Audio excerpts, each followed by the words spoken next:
hey, this one's pretty fit. $400? I don't think so. Let's check. Oh, this one looks pretty good. Let's see here. Quit working after the first few uses. Broke within 2 weeks. Temperature isn't even close to accurate. Glorified piece of Chinese. Oh, hey, how's it going there? I'm just looking online here for some sous vide cookers. You know, sous vide cooking has become pretty popular lately, and while it isn't entirely mainstream yet, it's appeared enough times on various cooking shows to gain enough popularity for some at-home use devices to start showing up in the market. The problem with a lot of these units is that they use low-quality heaters and super cheap motors, while also including such features as Wi-Fi connectivity and even Bluetooth. Some of them even require you to log into your Facebook account before you can use a separate app to set the temperature and or timers on some of these units. And that's just stupid. Now look, maybe you are one of those people who has a refrigerator that's connected to the internet. And if so, well, then shame on you. But then again, you're not watching this video, you're too busy keeping up with the Kardashians. No, you see, this video is for the self-respecting person who wants a good meal and doesn't really want Big Brother prying into their kitchen. Or their wallet. Now, I don't want to get off on the wrong foot here. This isn't about pinching pennies or cutting corners. This is about using quality equipment that isn't focused so much on social media, but actually cooking. But first, let me take a quick moment to explain what sous vide cooking is and how it compares to modern cooking methods. A stovetop uses a heating element to pass heat directly through a pot or pan into the bottom of whatever you're cooking. Now, it's fairly efficient, but since it only applies heat to one side, you constantly have to flip or flop whatever you're cooking, hoping that it's getting evenly cooked throughout. What you usually end up with is, say, a piece of meat that looks beautiful on the outside with all that salmonella goodness on the inside, or meat that's safely cooked throughout with an outside that kind of resembles coal. No, it's good. No, it's good. No, I like crunchy. Ovens use a heating element to heat a giant box of air.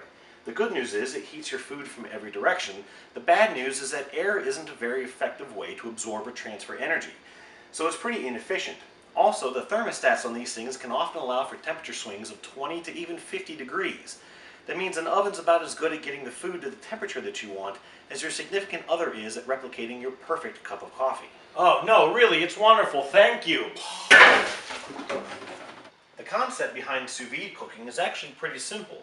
A vessel of water is heated to a concise and consistent temperature, and your food is placed in a food-safe bag and submerged in the water for as long as you need. The idea here is that you can't overcook the food because instead of setting an oven to say 450 degrees, your water is only set usually between 120 and maybe 190 degrees in rare cases. Also, because the food is sealed, none of the moisture can escape, so your food comes out very tender and evenly cooked throughout.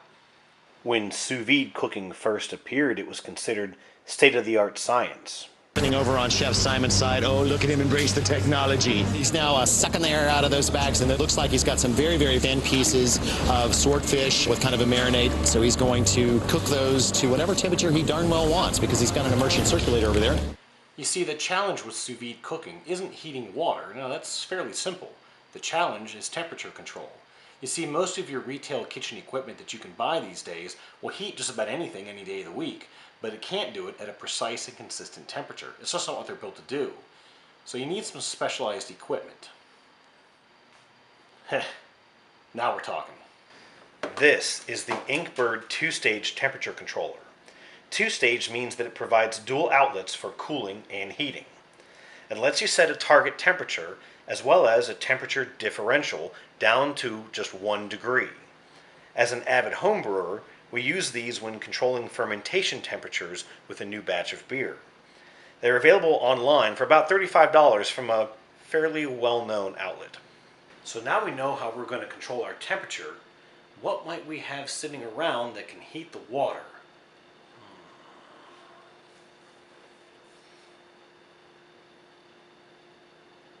Ah, the crock pot. Now, if you're anything like me, you probably have 3 of these sitting around the house, and you're not exactly sure where 2 of them came from. But for what we need today, this will fit the bill just nicely.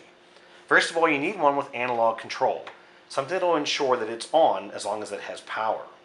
Now, this will keep the water warm and even get it up to boiling, but with our temperature controller, we can dial it in just where we need it. To set up, just plug the crock pot into the temp controller, temperature controller into the wall.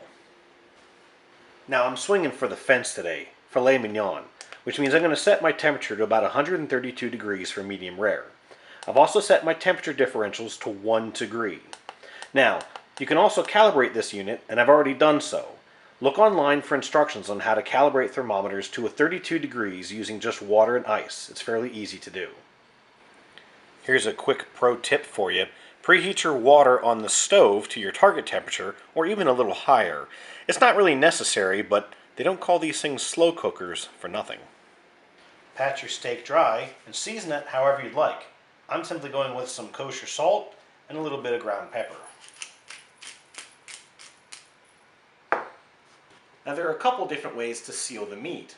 One is to use a Ziploc bag and lower the bag slowly into the water, letting the compression from the water seal the bag around the meat. Close the bag at the last possible moment so that no water gets in. Now that method works perfectly fine, it'll get the job done, but I have one of these. And now, with the temperature dialed in, it's time for the most crucial step.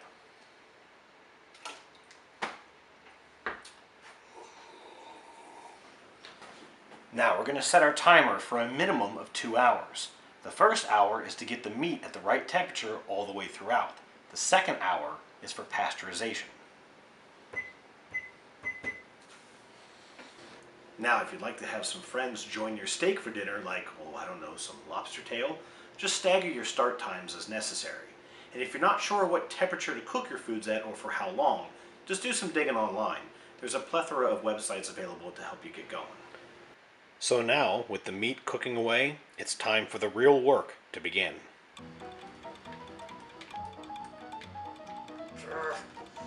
Cuphead, you mother...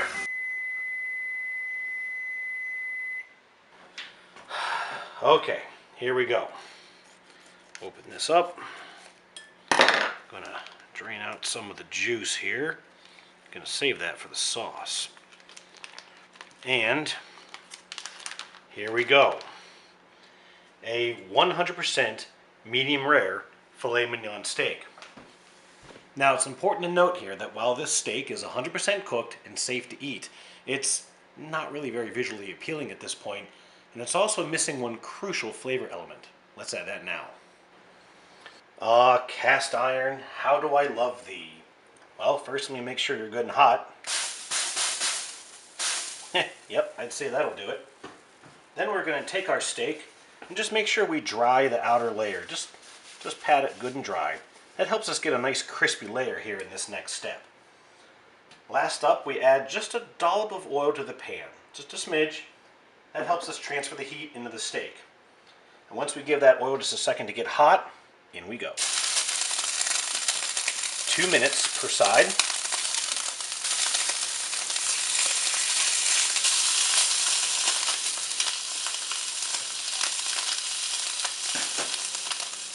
I've given the steak just a few minutes to rest, as you should, and now for the moment of truth.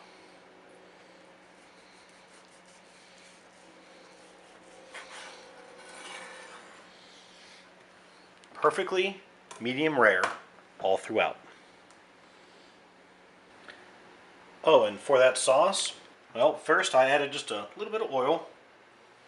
Once my pan had cooled down, some diced shallots.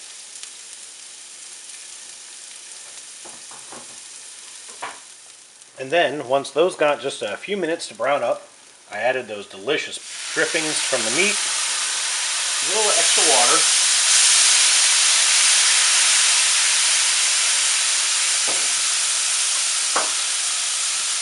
and then about a tablespoon of beef demi-glace.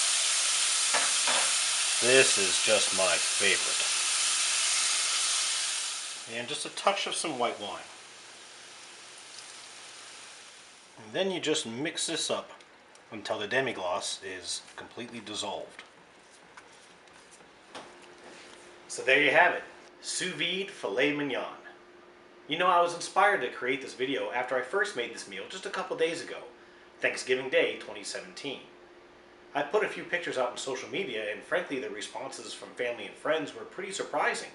I had people suggesting that I was a professional chef, and when are you going to open your own restaurant? And believe me, I am not that talented.